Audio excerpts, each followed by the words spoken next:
Well, good afternoon, everyone. Thank you for joining us today. My name is Mike Holland. I'm the Director of Workforce Development Strategy at the Greater Boston Chamber of Commerce Foundation, and I'm excited to welcome you all to this important conversation focused on activating untapped talent through fair chance hiring. But before we dive in, I have some brief housekeeping. First is to let you know that this virtual session is brought to you by the Chamber Foundation's Massachusetts Apprentice Network. The Massachusetts Apprentice Network brings together employers, training and talent providers, and community-based organizations that are committed to expanding the apprenticeship model throughout the Commonwealth, both as a way to help employers solve their hiring needs and as a way to create more pathways into wealth-building careers for the region's untapped talent. The Massachusetts Apprentice Network is committed to placing 1,000 apprentices by the end of 2027, and we're well on our way. If you'd like to learn more about the Massachusetts Apprentice Network, please check out the link that is being added into the chat, and feel free to contact me with any questions about how you can join. I'm excited to say that today's event is also brought to you in partnership with Franklin Cummings Tech, a valued and engaged member of the Chamber and the Massachusetts Apprentice Network. In addition, I would like to thank our funder for today's event, the Richard and Susan Smith Family Foundation, as well as the Cummings Foundation for all of their support. I'd also like to thank the Mass Business Roundtable and Accenture for their partnership in launching the network, as well as all the network members who are in the audience today. Finally, let me thank my very talented colleagues who helped organize this event, Jessica Sannon, Keisha Chalmers, and Abigail Amatucci. Please note that today's session will be recorded and will be shared on the Chamber's YouTube page early next week. For those joining us live today, please submit your questions throughout the webinar using the Q&A feature on the right-hand side of your screen. And please make sure to send your questions to all panelists so that we can all see them. We try to reserve a good amount of time at the end to address your questions, so please don't be shy and send them in. Okay, the goal of today's discussion is to learn from organizations that are utilizing fair chance hiring practices to access an expanded pool of skilled talent, specifically individuals that have been impacted by incarceration. In my conversations with employers that are launching or considering launching apprenticeship programs, one of the key challenges I hear is, where should I recruit my apprentice candidates? Today's session aims to provide a practical and meaningful answer to that question. To kick off the discussion and share some brief remarks about the importance of fair chance hiring, it is my pleasure to hand it off to Dr. Aisha Francis, who, in addition to serving as president and CEO of Franklin Cummings Tech, was a recipient of the Chamber's Distinguished Pinnacle Award in 2023 for her outstanding contributions to the nonprofit sector. You know, I had to sneak that in. Dr. Francis, thank you very much. Please take it away. Thank you so much, Mike, and to all of you all gathered here. I'm very pleased for Franklin Cummings Tech to be in partnership with the Greater Boston Chamber of Commerce Foundation and taking part in today's conversation in this webinar to help shine a light on fair chance hiring and ways that can make that hiring more prolific. First, let me introduce our panelists today. I have the pleasure of doing that. We are going to be fortunate to hear from Todd Snapkowski, who is the CEO of SnapChef. He's built New England's most innovative workforce training and staffing enterprises in the food services and hospitality industry. We also have Laura Ryman, who's the principal manager of the Energy Infrastructure Academy at National Grid. Laura's career has been spent designing equity workforce strategies in the energy sector and others. Welcome, Laura. And Matt Joyce, partner at Envoy. And Envoy is a national expert in fair chance employment. They're an intermediary that helps guide employers across multiple industries to modernize their hiring practices through fair chance policies. The participation of this triad, led by moderation of Senior Advisor to Franklin Cummings Tech, Dr. Damani Fisher, will help the audience understand and better think about their strategies for fair chance hiring, noting that it's not limited to any particular field or sector, but it has relevance across industries, and that there are national partners who are available to help implement plans for you and your workforce. At Franklin Cummings Tech, our mission is to deliver transformative tech and trade education that leads to economic advancement. And we do that in ways that broaden the workforce and that broaden who our learners are. That includes people who have justice involvement. For us, we do that because we see that it has social value. It also has economic value for our region and for the families who are connected to the students that we serve and the graduates who complete our programs. Individuals who've experienced the justice system come to us with determination, with talent, and aspiration to rebuild their lives. And yet, too often, the doors of employment remain barred for them, even though they have the skills and the expertise and the professionalism to succeed in many roles. The data tells the story starkly that unemployment rates for those who have been formerly incarcerated can be often about 5 times as high as the national average. And this is really labor market waste. And so we want to do our part to help to eliminate that waste in our labor market. And we believe fair chance hiring isn't just the right thing to do, but it's the economically smart thing to do. So I want to bring this story closer to home with an example from within our own walls of higher education and tell the story of a young man named Alex. Alex came to us as a justice-involved learner who pursued an certificate in HVAC and refrigeration. As you all know, as I mentioned, we are a technical college, so we have majors in fields that are germane to the greater Boston labor market. That includes HVAC and refrigeration, automotive, cybersecurity, various forms of engineering technology, an eye care program, et cetera.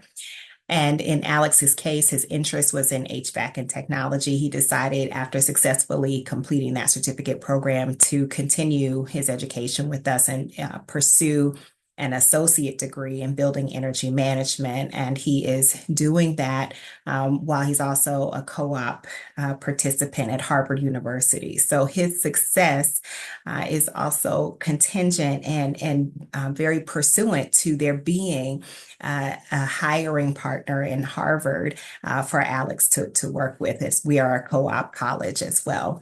So I tell that story because that's the spirit behind today's webinar, that there are many Alexes in our midst, and our goal is to help connect those to the companies on the other end of the talent pipeline. So today I invite you to listen with both a business lens, a corporate lens, and a community-minded lens. There will be time for Q&A. Think about your own hiring needs, your workforce challenges, and things that you think would be helpful. And please consider how you might apply what you're hearing today. Franklin Cummings Tech is proud to stand alongside the Chamber Foundation, Envoy, and those panelists who you will hear from in just a moment in reaffirming our commitment to fair chance hiring and also to fair chance education as an equal opportunity and access college in our region. And now it is my pleasure to turn things over to Dr. Damani Fisher. Thank you so much. Thank you, Dr. Francis, for setting the stage. We're now going to move into our employer panel discussion, where we'll hear firsthand how companies are approaching fair chance hiring and what lessons they've learned along the way. Once again, I'd like to welcome our three panelists, Todd Snopkowski, CEO of SnapChef, Laura Ryman, Principal Manager of the Energy Infrastructure Academy at National Grid, and Matt Joyce, who's a partner at Envoy. To start, let's ground ourselves in the big picture and help our audience understand why fair chance hiring is important in today's labor market. Todd, we'll start with you. SnapChef has been at this for a long time. What motivated you to get started? Thanks, Damani. Back in 2006, we met a bunch of folks at the Division of Apprentice Standards. It was a reentry job fair at the Hyatt.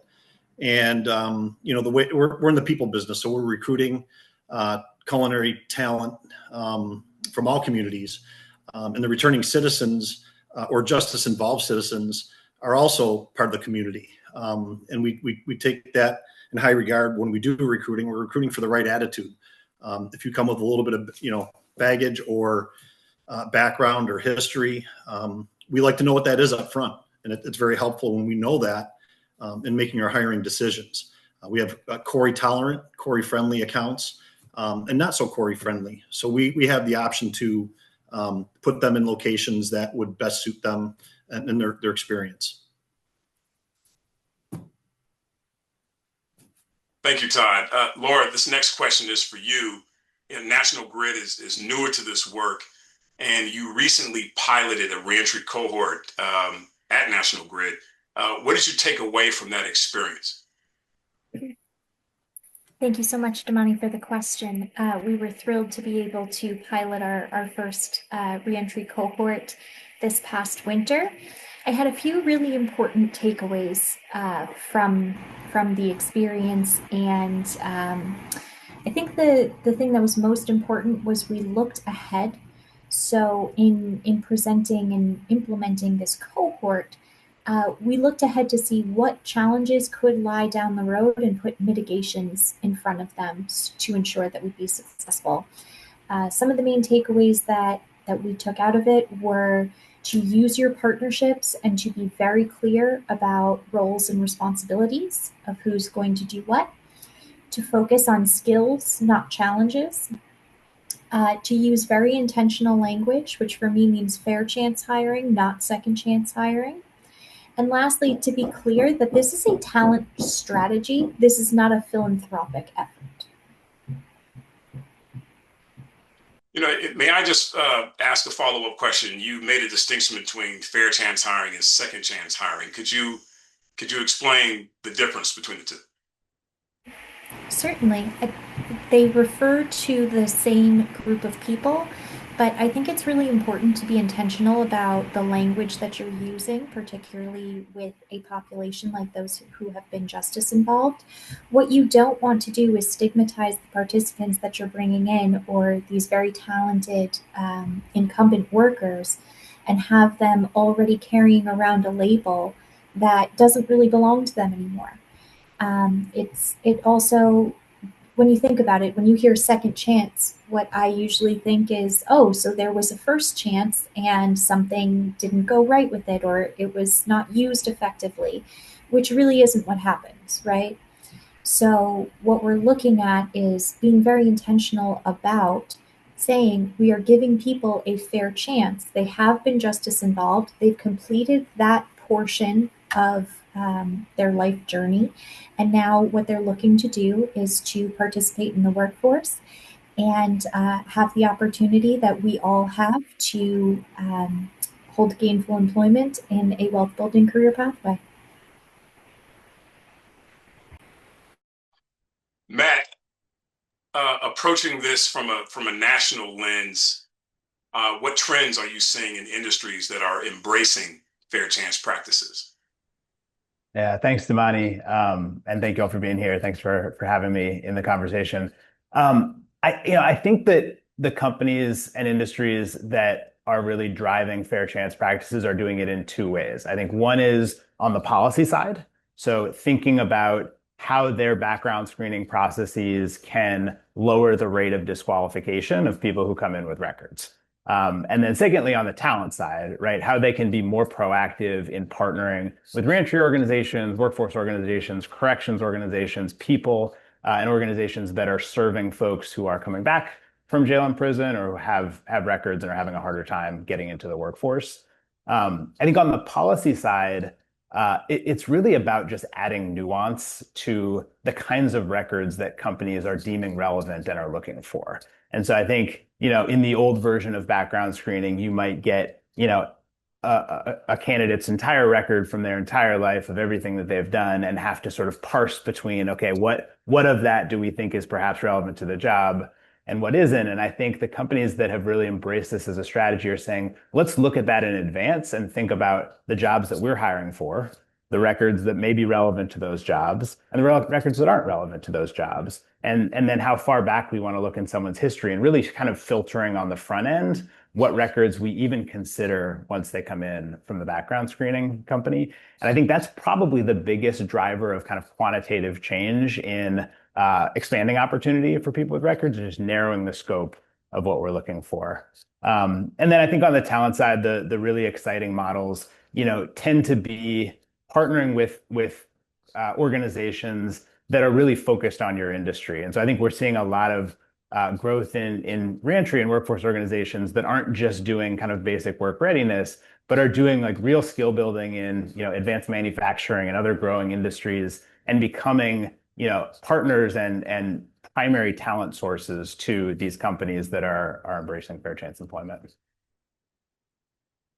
When we talk about fair chance hiring, employers often ask, what's the business case and what are the risks? So let's explore both. Todd, we'll start with you. What benefits have you seen in terms of retention, in terms of productivity and culture from hiring individuals with records?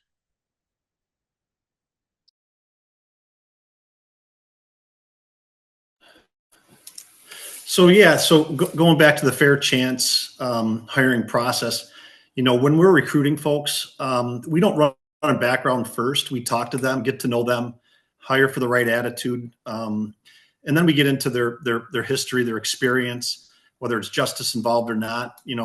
I think the benefit of knowing when we do know and figure out what that individual's coming to the table with, it's just maneuvering them into the right situation and being fully transparent. Our clients. So we're SnapChef is a temporary staffing company by name, but our focus is culinary.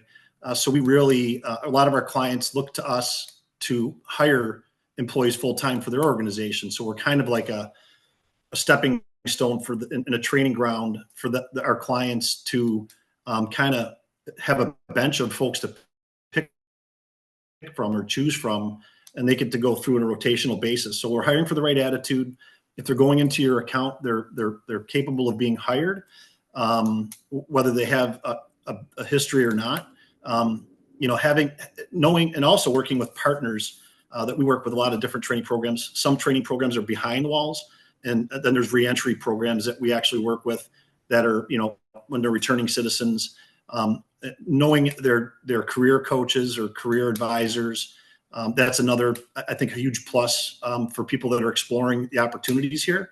Working with seasoned professionals that understand the mission of giving people a fair chance. It's really good to see the community come together and work together to help these folks get an opportunity that they might otherwise not get. So that's, I think as far as retention goes, I have examples of folks that have transitioned from SnapChef into my clients' kitchens, and they've been there going back to 2006. Right. So we've got some good traceability, and when seeing the retention, and I think we look at it more as an opportunity for, people with the right attitude to get into kitchens that otherwise might not have that opportunity if they came right to the table without the coaching skills that they receive, and then working with us and getting them placed. Thanks, Todd. Matt, Envoy has done a lot of research in fair chance hiring, and I'm curious as to, what does the national data show in terms of, business case for fair chance hiring? Yeah, I was hoping you'd give me a chance to nerd out, Damani. Thank you for that question. Yeah, this is, it's an emerging field in terms of learning about, candidate employment outcomes for people with records. But I think there's a couple things that have come up that are perhaps different than perceptions. Like one is about just the candidates' sort of longer term outcomes and candidates who have records versus those that don't.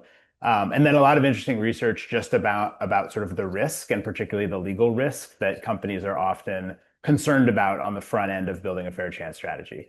So on the candidate side, so two interesting studies that came out, one out of Northwestern that showed that retention rates of people with past convictions were actually higher in most cases than their peers. So it's a candidate pool that tends to stay longer. And then another that came out of Massachusetts, out of Harvard and UMass, that looked at advancement rates and the likelihood of people with records to move up in the company, and again showed that the rates of promotion and advancement were higher for candidates with past convictions. So I think just a really kind of telling statistic about sort of what might be the perceptions and the perceived risks about hiring people with convictions versus what actually happens when folks get the job and they get the opportunity. The other thing that we've looked at and others have looked at is the sort of the outcomes of legal cases. And I'm going to get real wonky for a second, but things like negligent hiring, right? A lot of the concerns are, is hiring someone with a record going to expose us to liability for negligent hiring? I think what we've found in 4 decades of legal history is, yes, there are cases where companies are held liable for negligent hiring, but the circumstances are super narrow.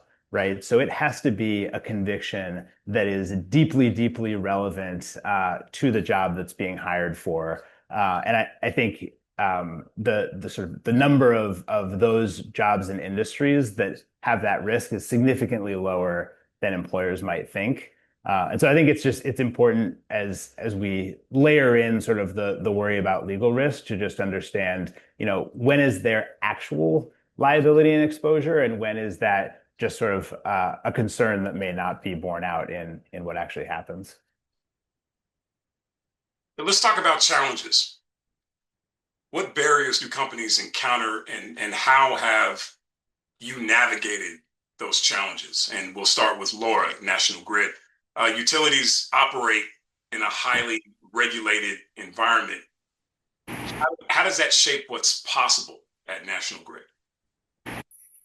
Damani, before I answer your question, I'm going to provide an example of some of the data that Matt just shared. He mentioned that advancement rates are higher amongst this population.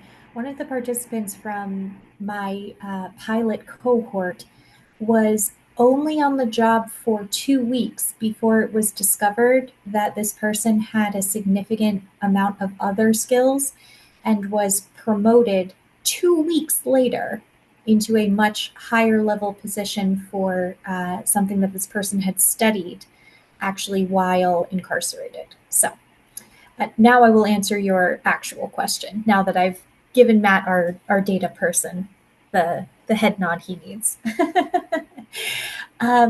So it's not a secret that National Grid is is involved in a very highly regulated industry. And there certainly are challenges. The things I would encourage people who are in highly regulated environments to think about is, how can you work with that regulatory environment and work inside of it instead of against it?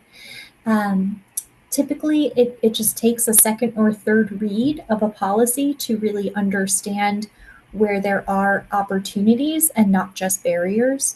So I would encourage anybody thinking about it to dive deep on that, because there really is a lot of room for good talent building once you have the full understanding of the regulatory environment. And within that, there also is, similar to what I brought up before, it's very important in a regulated industry to be very clear about what it is you're trying to accomplish. So ensuring that when you're talking about fair chance hiring, that again, and I know I already said this, but that it is a talent strategy. This is not a philanthropic effort. This is not something we're doing for points in the community. We are hiring qualified individuals into roles that they will be very successful at. So keeping that at front of mind and keeping that messaging consistent, I think is really important. And there are certainly challenges, but I run this program, the Energy Infrastructure Academy, and every cohort has challenges. You know, whether it's for the justice involved population or not, doesn't matter. There's always going to be challenges, and that's really the importance of ensuring that you have the right partnerships in place. Um, Something I was quite adamant about during that time was that everybody knew exactly what their roles and responsibilities were, and ensuring that we could keep everybody in the lane of doing what they are best at. Don't want too many cooks in the kitchen. Forgive me, Todd, I did make a culinary reference there. Um, but you don't want too many cooks in the kitchen, and you want everybody doing what they have expertise in. Laura, can you offer any specific examples of some unique challenges that you experienced with this recent cohort? Sure. I have an example of somebody who had a court date that came up, and there was a challenge with attendance around that. But we we were prepared for potential challenges to arise. So that's when I activated the partnership, and somebody who was an expert in court dates and understanding that was brought immediately to assist with the situation, instead of having me and my team sit and Google, well, who should we contact about XYZ. So I think that preparedness is really what mitigates most of those challenges. Know who's in the room, who's going to help, and what they're going to do. Matt, you're no stranger to working with employers in highly regulated industries. How do you advise these industries to balance compliance with inclusion? Yeah, well, first, applause to National Grid and Laura. I think in regulated industries, it is easy to sort of throw up your hands and say, here are all the things we can't do, here are all the barriers and all the people we can't hire because we're regulated. And I think it really takes, a level of nuance and a level of depth of understanding. Let's take a hard look at these regulations. Let's see what they actually say, right? And what the implications of our hiring for what they say and what we can do. And then again, like being proactive about finding those positions that can be starting points that may not have the same barriers, and then moving folks through. We found a lot in healthcare most recently that, a decade ago, healthcare may have been one of those industries that just said, like, we're too regulated to make this a strategy. We can't hire people with records because there's so many licensure barriers and there's so many regulatory barriers. And we're finding more recently that a lot of healthcare organizations and systems have sort of done their own homework within their organization to say, what are the jobs that are going to be challenging and have high barriers, and what are the jobs that can be entry points for people with a wide variety of records, and kind of built fair chance strategies that are starting with those jobs. But I think they're also looking at career pathways, because I think once someone is in a regulated industry and has a track record, there are ways to think about, applying for those licenses, applying for waivers to the things that may be challenging to the licenses, by showing that you've been successful, a candidate has been successful for a couple of years, sort of working their way up the ladder. So I think, regulated industries are a great place to really look at this, because I think it's an opportunity that not all companies who are regulated have thought is for them. And I think when you look at the policy side of it and then think about what does the long-term trajectory look like for someone with a record, and how do we kind of build that in strategically, that it can be a great opportunity. Matt, can you think of any examples of companies, hospitals, companies in the financial industry that have implemented fair chance hiring practices? Yeah, so great example just south of Massachusetts in Rhode Island, where healthcare system that has built an apprenticeship program that is specifically designed to recruit and hire people with records. They have community partners that are kind of the recruiting source to do that work. And a lot of the jobs that they're initially hiring for are things like medical transport jobs, right? Again, jobs that don't require a lot of licensure, other regulations, and oversight, and just recognizing that this is a foot in the door, right? This may not be the best job that the person can shoot for, but it's a foot in the door, and sort of using that layer and that job category within the organization as a starting point and kind of a training point. And then coaching folks up and helping them figure out, all right, what do I really want to do within this healthcare system, and how do I get there over time and build those skills to do it? So yeah, there's a few examples, but definitely look to our friends in Rhode Island as a good starting point. Thank you. Let's get practical. What does it take to actually make this work inside a company? And specifically, what role do partnerships play? Partnerships with training providers, reentry programs, or chambers of commerce. What do these partnerships play in building a fair chance pipeline?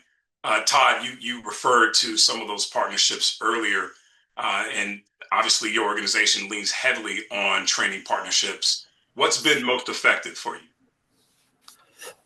Just the simple fact of a great partnership, right?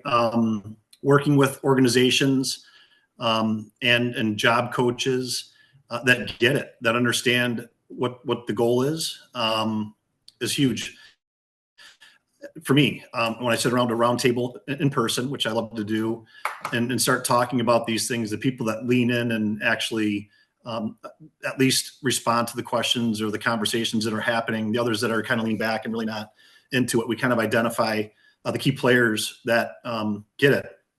And if there's any Boston Bruins fans out there, I get to work with Todd Angeli. So, he's heavily involved in these networks, right?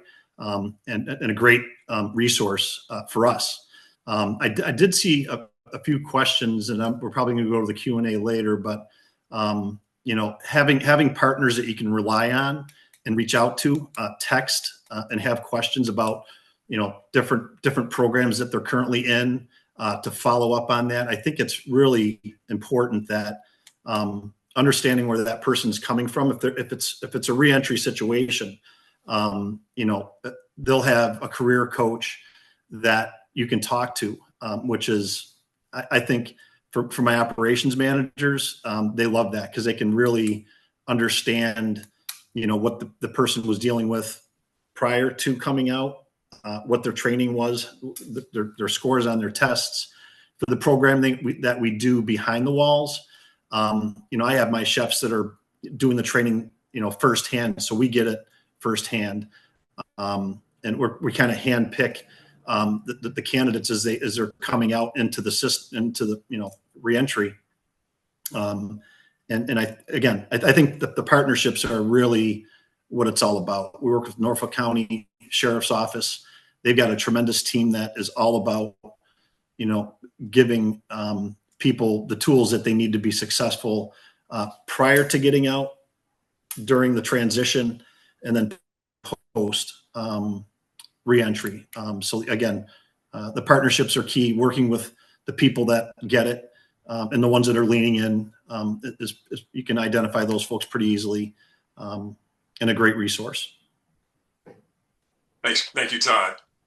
Laura, I want to ask you about the partnership that you had at National Grid. You and I have talked about how important that partnership was to the success of this reentry cohort. Could you talk more about that? I would love to. And I am going to share my own secret and let everybody know I partnered with Strive Boston on this, and they were the best partner I possibly could have had. Now, as we were even planning, Strive Boston did the recruitment for us, and they interviewed over 70 people for 10 spots.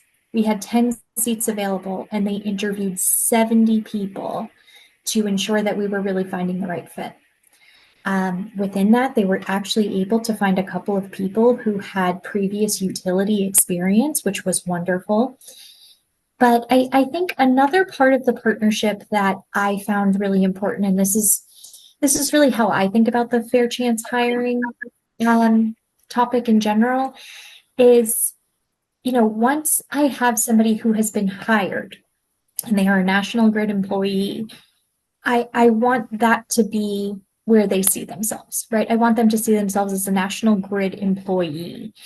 And I don't think that, or rather, I do think that that can be just their sole identity. So if there's an issue going on or something related to their background or something that they need assistance with, or something from that justice involvement that they need, having our partners available to help ensures that they don't have to go around to every single department or person who works for National Grid in the UK and the US to say, here's my situation. And they're able to hold on to that identity of, I am a National Grid employee. There's someone who can help me, but I don't need to share this story of a difficult time in my life with everyone in the world. And that was something that was important to me personally as we did this. I wanted to make sure that, we weren't bringing people in wearing a sign that says, I have a justice involved past. People are here to work and to utilize the amazing skills that they have to be really productive and contribute widely to what we're doing at National Grid. Coming back to the question you asked, what is so important about the partnerships? With Strive Boston, we together set expectations right from the beginning. So it was very clear who was going to do what. It was very clear what the expectations were, what the timelines were. And we were in literal lockstep with them every step of the way. And again, I know I've said this twice now, but it was also really important to me that on my team, everybody was focused on what it is they're really good at so that the individuals coming through the program were getting the best experience and also the most efficient experience. Thank you. Thank you. Matt, what role do chambers of commerce play or can play? You have experience working with the Philadelphia Chamber of Commerce, for example. Can you speak to that? Yeah. Thanks, Tamani. I think forums like this are the perfect starting point, right? Just to have a space where employers can hear from other employers about what they're doing, their challenges, their strategies, how they're adopting fair chance practices. And I think chambers as conveners to help sort of peer learning and peer support is a huge part of that. I do think, we work with lots of companies, and many of the questions are, what are my peers doing? Can you introduce me to someone in my industry who's doing this, and sort of adopting best practices? And that way I can go back internally and say, well, hey, our competitors are doing this, or our peer companies are doing this. And so I think creating those spaces where companies can sort of work through what is a complex thing in, revising background screening and sort of considering records.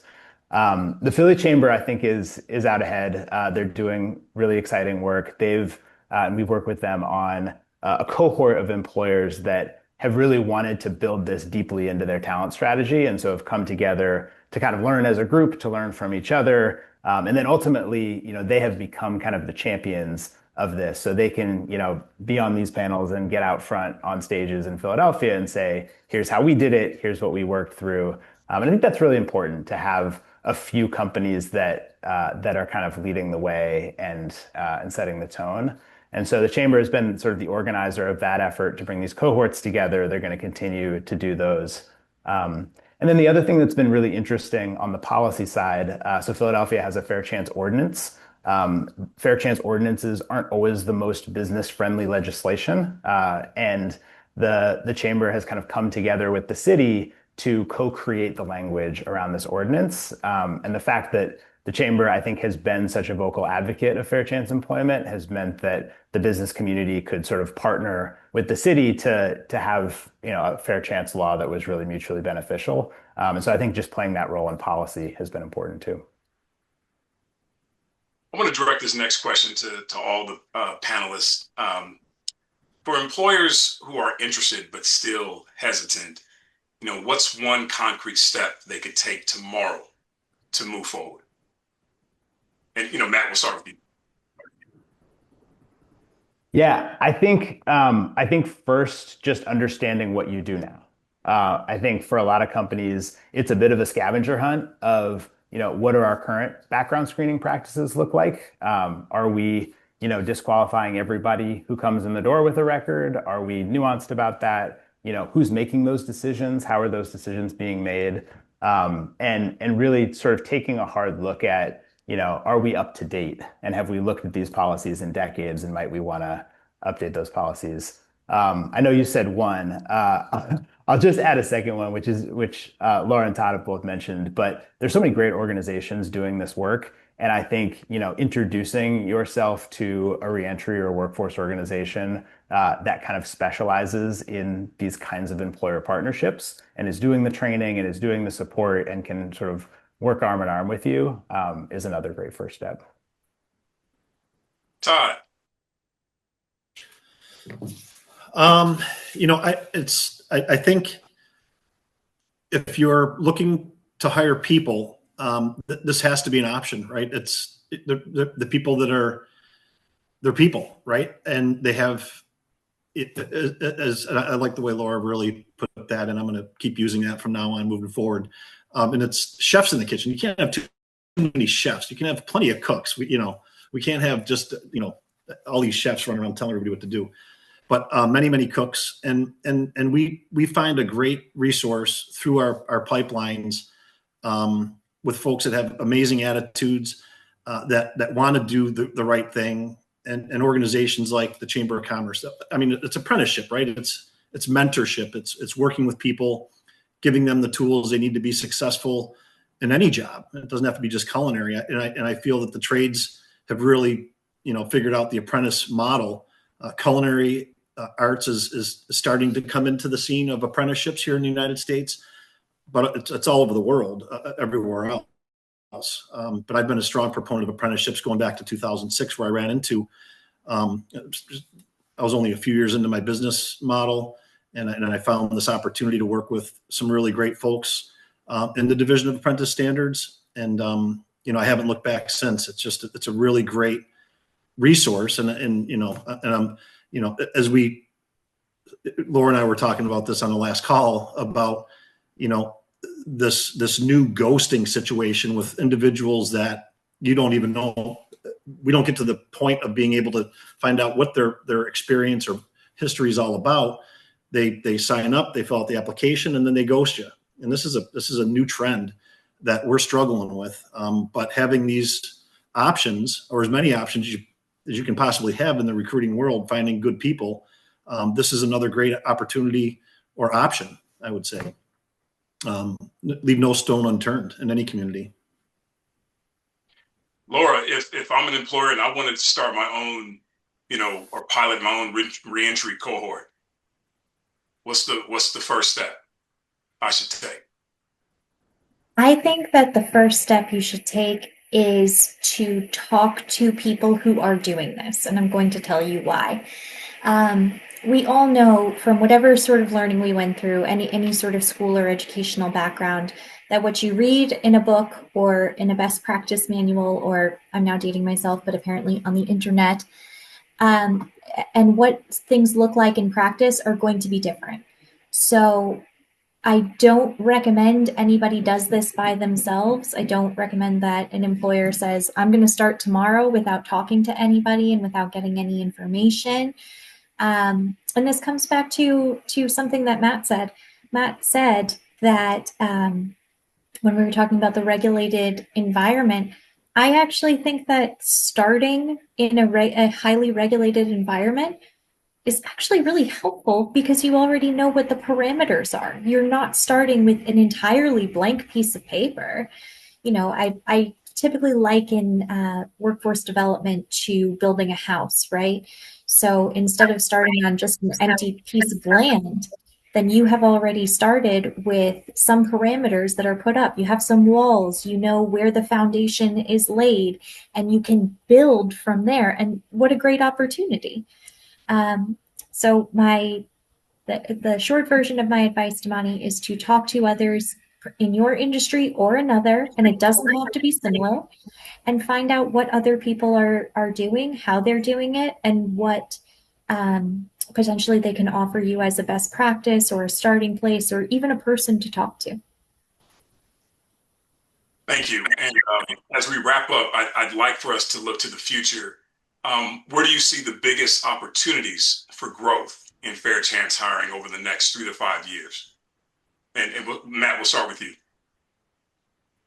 Sure. Yeah. A couple things, real bright spots that I've seen that I think and hope will grow. One is just these kind of like place-based efforts. So I'll go back to having leadership at the local level that can bring businesses around this topic and help create kind of momentum and excitement and case making around the work. I think we've seen a couple places, Philly certainly, Cincinnati, Phoenix, where there's great local leadership that is kind of driving the conversation and the connective tissue between government and business and nonprofits and really helping bring a lot more companies into this.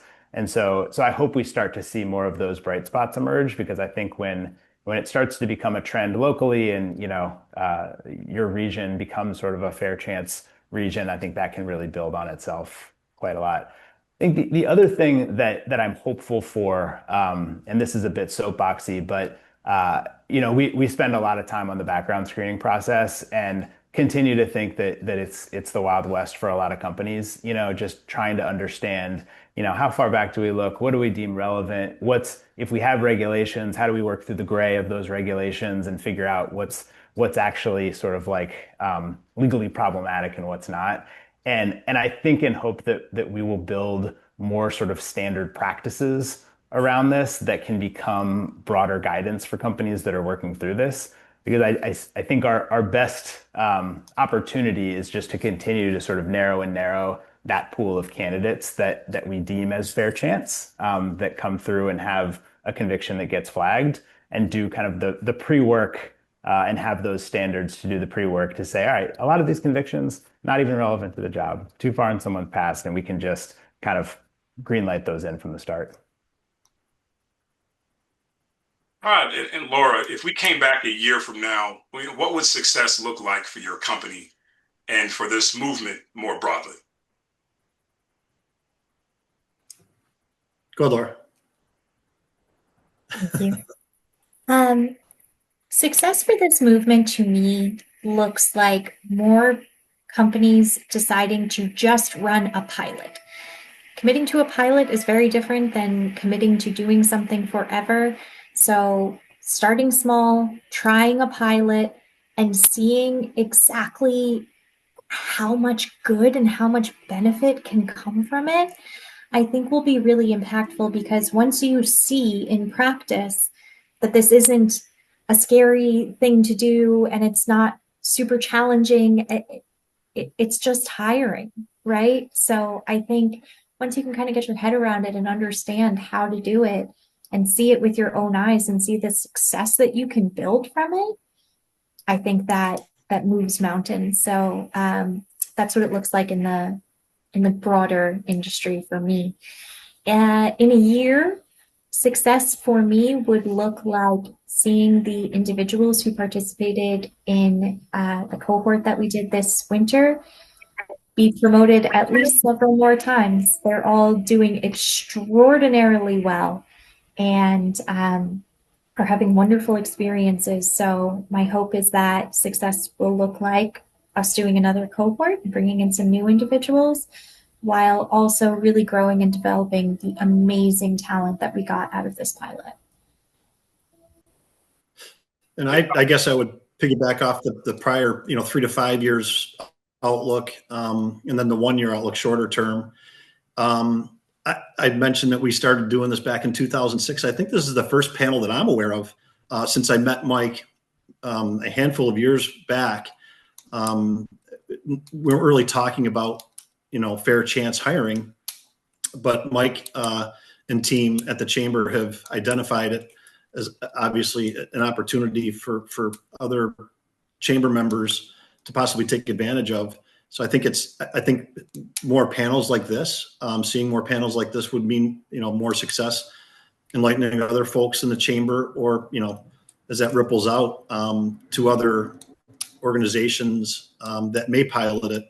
But like I said, we've been doing it since 2006, and I'm happy to be a panelist, of course, but it's nice to see awareness being identified by organizations like the Chamber of Commerce here in Boston, and what they're doing with the governor's office is what they're doing with workforce development. I'm heavily involved in that as well, and there's just a really big push, and I hope it continues because the workforce development triggers the apprenticeships, and that also goes for these fair chance opportunities for individuals that are out there looking. So I think the more the merrier would be success. Thanks, Todd, for that. And I want us to, we have about 10 more minutes left, and I do want us to get to some of the questions from our audience. We'll start with the first question here. Have you ever considered in your fair chance hiring practices to discuss their rehabilitation efforts after the background check? Of course, we know it's skills first. So I'll direct that to our employers on the panel first. Todd, you can go first. Yeah, so we at Snap Chef, we when we're going through our interview process, we really ask a lot of these questions. And if they're coming from a reentry program, like I mentioned earlier, they're coming with some sort of advisory type form or person, or we kind of know what's coming through the door in that case. If we're bringing somebody in from somebody had a question, I typed the answer back, and if it was to me, we don't advertise for fair chance opportunities because they're opportunities for everybody. And if somebody comes in the door that's coming from a lot of times from a halfway house situation, or coming through any other program, we'll know that pretty quickly, and we'll be able to discern what we need to do to take the next steps to get that person in the right situation. And like I said, we do have Corey friendly accounts, but there's also a certain level of Corey that we can work with. There are some that we can't, but we discern that as they're coming through the process. And we have other partners that we work with as the Norfolk County Sheriff's Office. The work that we're doing with them, that is kind of outside of Snap Chef and working with local partners in the restaurant industry. Currently, Massachusetts Restaurant Association is also a partner in that effort. So, yeah, I think that's kind of sums it up. Just a quick addition, if I can, to my. Oh, sorry, Laura. I know you're about to jump in as well. Just, I love the question, and I think it's really important that any candidate that is flagged with a conviction has an opportunity to experience, individualized assessment, to ask some of those very questions that the person said about both the context of your conviction and what's happened since, right? What does rehabilitation look like? What does workforce readiness look like? And I'll put in a plug to do that with a phone call. I think a lot of companies send a pre-adverse action letter that says, hey, we found a conviction, you can appeal this and tell us all these things. The likelihood of that information coming back is so much lower when they get that letter versus when somebody calls them and says, hey, we found a conviction, we'd like to know sort of more context and more about you. Laura, I'll pass to you. Thank you. I think that's an important point, Matt. So thank you for making that.